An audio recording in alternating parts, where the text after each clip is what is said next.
नमस्कार, city centre show में आपका स्वागत है। मुंबई से मैं हूं पूजा भारद्वाज और शो की शुरुआत कर रहे हैं आगरा की खबर के साथ। आगरा में पुलिस कस्टडी में जान गंवाने वाले सफाई कर्मी के परिवार से मिलने जा रही प्रियंका गांधी को रास्ते में ही पुलिस ने रोककर हिरासत में ले लिया। बाद में रिहा किया गया और 4 लोगों के साथ जाने की इजाजत दी गई। प्रियंका को आगरा जाने से रोकने के लिए तैनात महिला पुलिस उन्हें अपने इतना करीब पाके इतना खुश हुई कि उनके साथ सेल्फी खिंचवाने लगी। थोड़ी देर ये होड़ लगी रही। हालांकि इसके पहले जब लखनऊ आगरा एक्सप्रेसवे पे प्रियंका का काफिला रोका गया तो वहां थोड़ी देर धक्का मुक्की भी हुई। बाद में पुलिस ने प्रियंका को हिरासत में लेकर वहां से हटाया, लेकिन काफी जद्दोजहद के बाद उन्हें आगरा जाने की इजाजत मिली। प्रियंका गांधी ने रोके जाने पर ट्वीट किया कि अरुण वाल्मीकि की मृत्यु पुलिस हिरासत में हुई है। उनका परिवार न्याय मांग रहा है। मैं परिवार से मिलने जाना चाहती हूं। उत्तर प्रदेश सरकार को डर किस बात का है? क्यों मुझे रोका जा रहा है? आज भगवान वाल्मीकि जयंती है। पीएम ने महात्मा बुद्ध पर बड़ी बातें की, लेकिन उनके संदेशों पे हमला कर रहे हैं। जगदीशपुरा थाने के मालखाने से 17 तारीख की रात 25 लाख रुपए नकद चोरी हो गए। पुलिस का इल्जाम है कि सफाई कर्मचारी अरुण ने चोरी की।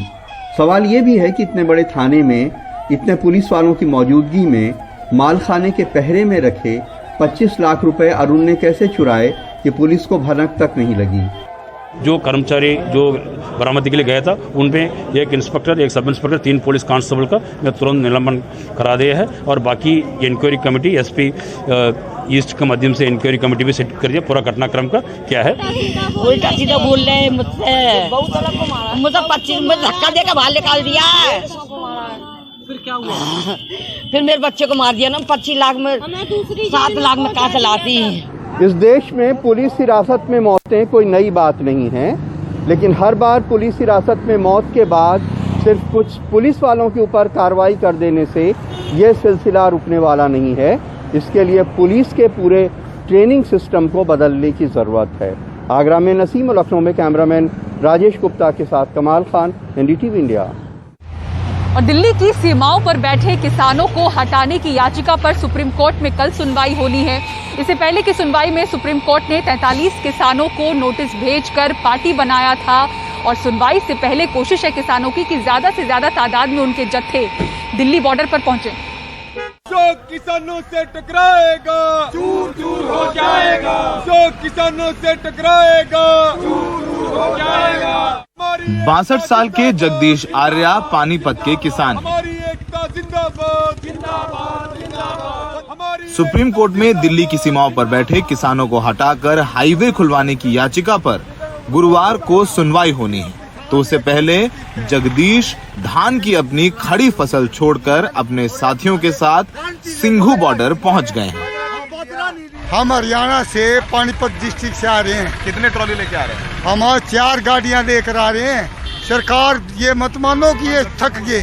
दरअसल मोनिका अग्रवाल नाम की महिला ने सुप्रीम कोर्ट में याचिका दायर कर हाईवे खुलवाने की मांग की थी, जिसको लेकर सुप्रीम कोर्ट ने किसानों पर तल्ख टिप्पणी करते हुए किसान नेताओं से जवाब मांगा था। भारी मात्रा में किसान सिंघू बॉर्डर, टीकरी बॉर्डर पहुंच रहे हैं। इनका कहना है कि सड़कें इन्होंने बंद नहीं की हैं, गाड़ियां चल रही हैं, आगे दिल्ली पुलिस के बैरिकेड हैं।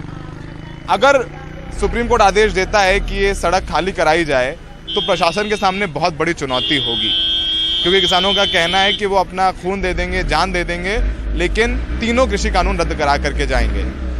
तो कोशिश सुप्रीम कोर्ट भी यही कर रहा है कि प्रशासन बातचीत करे किसानों से और इनको हटाए। अगर ऐसा नहीं होता है गतिरोध बढ़ेगा और पहले भी देखा है कि हिंसा हो चुकी है। प्रशासन और कोर्ट दोनों नहीं चाहेगा हिंसा हुई, तो सबकी उम्मीदें, सबकी नजरें सुप्रीम कोर्ट पर बनी हुई हैं। सहयोगी सुशील राठी के साथ सौरभ शुक्ला, एनडीटीवी इंडिया।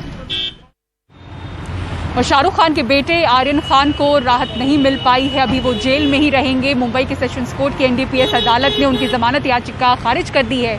बीते 12 दिनों से वो जेल में ही हैं और अब उनकी जमानत के लिए उनके वकील बॉम्बे हाई कोर्ट पहुंचे हैं। फिलहाल जेल में ही रहेंगे शाहरुख खान के बेटे Aryan Khan. Cruise drugs party मामले में सेशंस कोर्ट की स्पेशल एनडीपीएस अदालत ने आर्यन और बाकी 2 आरोपियों अरबाज मर्चेंट और मुनमुन धमेजा की जमानत अर्जी खारिज कर दी है। मुनमुन के ऊपर ये जो अननेसेसरी जो उसको बिहाइंड बार रखा हुआ है, ये कम्प्लीटली एक लैक्यूना है और ये इनकम्प्लीट इन्वेस्टिगेशन है, क्योंकि मुनमुन के साथ में जो लोग प्रेजेंट थे उनको तो पकड़ा ही नहीं है। और इनफैक्ट जो एलएच ड्रग्स जो सीज होने की बात एनसीबी कर रही है, वो ड्रग्स जमीन पे से मिला हुआ है, तो वो मुनमुन का उसमें कोई लेना देना नहीं है। उधर एनसीपी नेता नवाब मलिक के एनसीबी पर हमले जारी हैं। ये पूरा मामला फर्जी है, हम पहले दिन से कह रहे हैं। इसमें न कोई सीजर क्रूज से हुई, न कोई सीजर ये टर्मिनस से हुई। 2 अक्टूबर को इंटरनेशनल क्रूज टर्मिनस पर छापेमारी के बाद एनसीबी ने पहले आर्यन और उनके दोस्तों को हिरासत में लिया और फिर 3 अक्टूबर को गिरफ्तार कर लिया था। हाईकोर्ट में जमानत अर्जी पर न सिर्फ नए सिरे से बहस होगी, बल्कि सेशंस कोर्ट के आदेश को उन बिंदुओं को भी गौर करना होगा जिसके कारण अदालत ने जमानत अर्जी खारिज कर दी है। मुंबई से कैमरामैन राजन दयाल के साथ सुनील सिंह, एनडीटीवी इंडिया के लिए।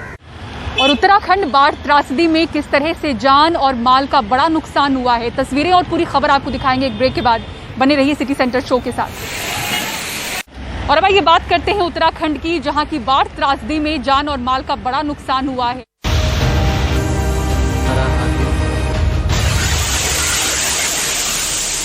बारिश रुक गई है, लेकिन बचाव की चुनौती बची हुई है। उत्तराखंड में अब लापता लोगों की तलाश तेज की गई है। गुरुवार को उत्तराखंड के मुख्यमंत्री पुष्कर सिंह धामी ने बाढ़ प्रभावित इलाकों का हवाई सर्वे किया। 4 लाख का तत्काल मुआवजा देने को लोग कहा है, जहां पर मृत्यु हुई है जिन परिवारों में, और साथ ही साथ प्रत्येक डीएम को 10-10 करोड़ रुपए जो है आपदा राहत के लिए उसको एक पैसा स्वीकृत कर दिया गया है। उत्तराखंड के अल्मोड़ा और रानीखेत के इलाके भूस्खलन और सड़कें टूटने की वजह से अब भी कटे हुए हैं। रानीखेत में ईंधन की सप्लाई इमरजेंसी सेवाओं के लिए सीमित कर दी गई है।